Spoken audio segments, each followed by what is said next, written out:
Capítulo 3 y 6/6. Viaje al centro de ti mismo. Que una persona haya recibido odio y maltrato por parte de los demás explica que sienta odio hacia sí misma. Jorge es profesor de universidad. Vive con su pareja, Juan, y el hijo de este. Ha estudiado una carrera, un máster y un doctorado, pero hoy cree que nada de lo que hace es suficiente. Tuvo una infancia difícil porque su padre era muy crítico y exigente con él y sus iguales le rechazaron en el colegio. Todo esto ha hecho que crea que no hace nada bien y por culpa de esta idea de sí, cuando tiene que dar clases se pone muy nervioso porque tiene miedo de que le juzguen y descubran que es un fraude, que es como se ve. En su entorno su familia le adora, sus alumnos le admiran y el resto de la gente del trabajo le ayuda en lo que puede, pero no sabe cómo dejar de verse a sí mismo con esta idea de mierda. ¿Qué es quererse a uno mismo? Una autoestima sana es tener un sentimiento favorable hacia lo que pensamos que somos. ¿Y de dónde sacamos lo que pensamos que somos? Pues de lo que los demás nos han dicho que somos y de cómo nos han tratado a lo largo de nuestra vida, aunque quien más nos ha influido han sido nuestros cuidadores primarios cuando éramos pequeños. ¿Te acuerdas de lo que dije al inicio del capítulo de que bailamos con nosotros mismos según cómo los demás bailaron con nosotros?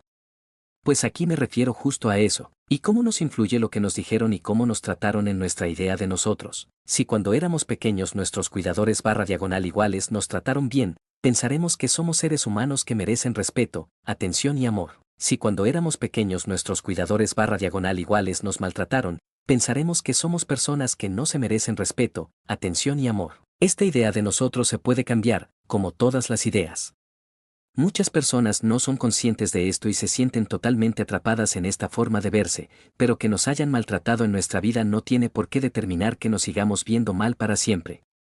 Todos merecemos vernos como seres humanos que merecen respeto, atención y amor. Todos podemos cambiar, pero es más fácil si no nos tratamos como si fuéramos mierda. Normalmente suele ocurrir que cuando hemos aprendido a vernos como indignos de amor desde pequeños, nos maltratemos de adultos sin ni siquiera ser conscientes de ello.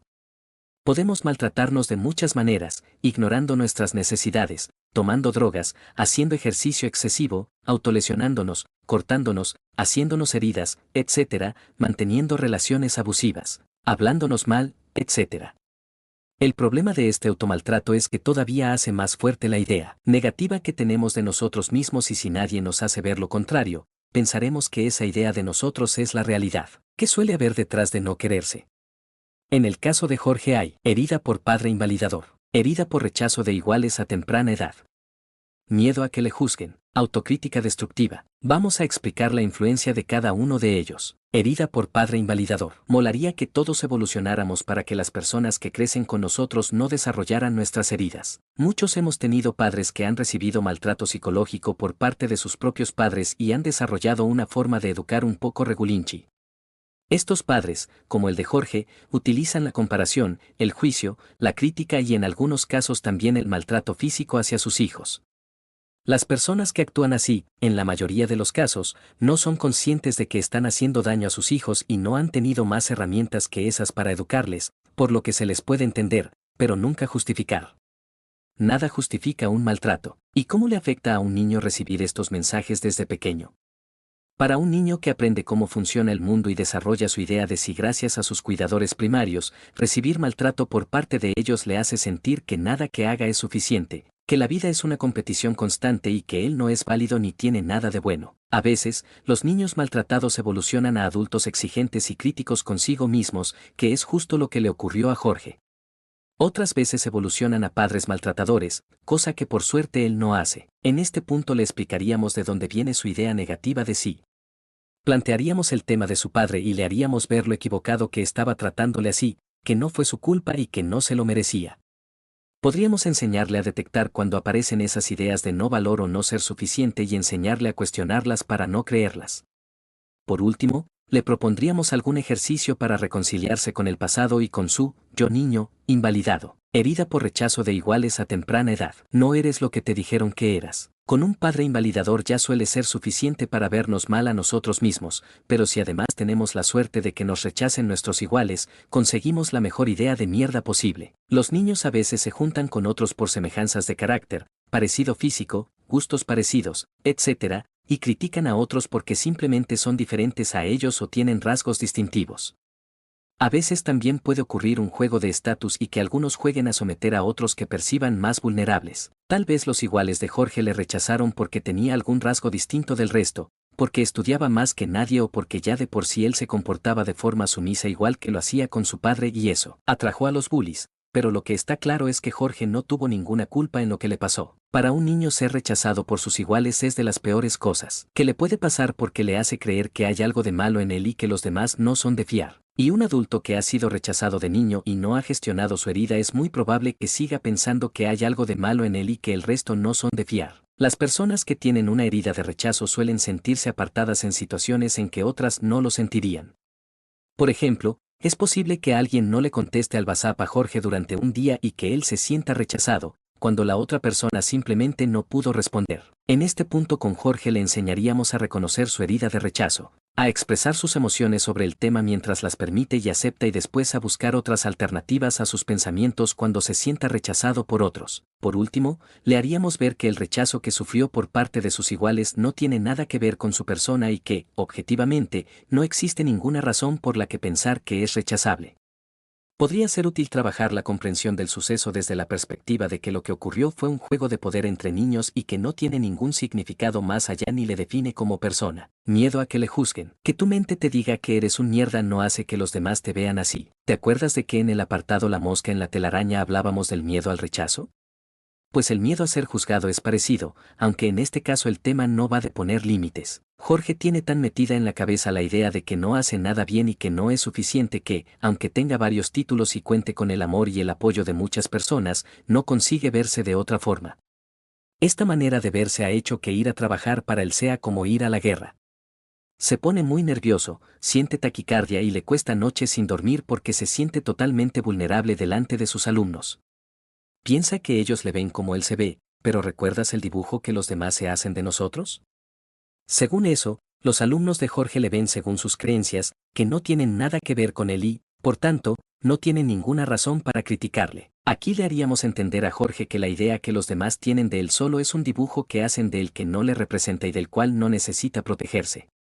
También podríamos enseñarle a exponerse poco a poco a la situación del trabajo en imaginación, manejando las sensaciones de miedo que tiene, permitiéndosela sentir y calmándose a sí mismo hasta que poco a poco pueda sentirse más capaz de enfrentarlo. Por último, trabajaríamos para reforzar su autoestima y asertividad para que pudiera sentirse seguro en su propia piel haciendo su trabajo. Autocrítica destructiva. Me sorprende que no te quieras con la de cosas bonitas que te dices en tu día a día. Los dos factores que hemos descrito al principio serían el origen de la autoimagen de Jorge, y no poder afrontar su trabajo y su autocrítica destructiva serían los que la mantienen hoy. Actualmente se siente totalmente atrapado y no sabe cómo escapar. Jorge está dentro de este bucle. Si queremos salir de ahí, vamos a tener que hacer algo distinto. De esos 3 pasos el más sencillo de cambiar es la autocrítica. Para dejar de autocriticarnos podemos hacer 2 cosas. Percatarnos de que nos hemos criticado y corregirnos cada vez que nos demos cuenta. Por ejemplo, cambiar soy idiota por soy humano y me puedo equivocar. Hacer acciones que promuevan nuestro autocuidado. Por ejemplo, defender nuestros derechos, poner límites cuando nos hacen daño, enfrentarnos a algún reto realizable, dar nuestra opinión, etc. Hacer esto refuerza las conexiones mentales que están a favor de verte como a un ser humano. La autocrítica destructiva, aunque pensemos que nos ayuda a ser mejores, lo único que hace es hundirnos en la miseria y darnos taquicardia inútilmente. Si nos vemos de una manera mucho más amable, eso se traduce en que nos veamos también más capaces de enfrentarnos a las cosas. En este punto le enseñaríamos a Jorge a cambiar la relación consigo mismo, a hablarse bien y a cuidarse física y mentalmente. También le podría ayudar llevar un registro de sus logros diarios, porque ver sus progresos puede motivarle y hacerle entender que poco a poco puede llegar a conseguir ir a trabajar en calma. Todos somos seres humanos que lo hacemos lo mejor que podemos con lo que tenemos. Desde la percepción más inconsciente hasta el movimiento más voluntario del cuerpo, nuestro cerebro está actuando de la mejor manera que sabe para que sobrevivamos y procreemos. Llevamos media vida peleándonos con nosotros mismos, reprimiendo nuestras necesidades e incluso pensando que estamos locos, cuando lo que realmente nos pasa es que nadie nos ha enseñado a gestionar nuestras mierdas y a entender nuestro querido cerebro. Además, para que las cosas sean aún más difíciles, nuestro querido cerebro es el mejor contándonos historias, por lo que cuando él nos dice que las cosas son de una manera, lo normal es que nos lo creamos a pies juntillas. Por eso cuesta tanto cambiar la forma de ver las cosas. Mi intención escribiendo este libro ha sido la de hacerte ver que no tienes la culpa de las mierdas que te han pasado, pero que eres el único que puede gestionarlas sanamente para que no te sigan amargando la existencia hoy por hoy. Si leer este libro ha motivado, por ejemplo, que veas alguna cosa de modo diferente, que te culpes menos por lo que sientes o que hayas tomado alguna decisión para cuidarte más, yo habré cumplido un sueño y tú me deberás unas croquetas. Es posible que algunos apartados y ejercicios necesites leerlos más de una vez para conseguir un cambio real en tus creencias. Ten en cuenta que la cabra tira al monte y que tu cerebro lleva muchos años entendiendo las cosas de una manera concreta, no va a llegar este libro y en un pispás desmontarte todo lo que tiene él ahí montado. Para construir una nueva forma de ver las cosas necesitamos demostrarle al cerebro que es útil y ser constantes en su uso, por eso en muchos ejercicios insisto en que lo leas a diario hasta que lo interiorices. Si algo de lo que has leído te ha molestado o enfadado y aún así no has dejado de leerlo, quiero que sepas que te admiro. A veces nuestra mente crea resistencias que no nos dejan ver las cosas de diferente modo a como las vemos, aunque esa otra forma sea más sana para nosotros. Ese enfado o rechazo cuando leemos algo que nos acude, pero en el fondo sabemos que es cierto, es señal de que estamos rompiendo las viejas formas de entender las cosas, es decir, que estamos sacando la cabeza de nuestro culo. Cuando mi editora me dijo que la editorial Planeta quería publicar un libro mío no me lo creí.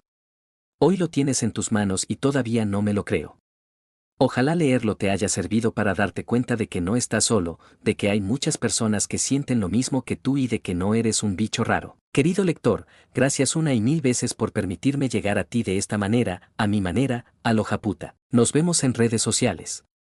Quiérete, coño. @lapsicóloga japuta.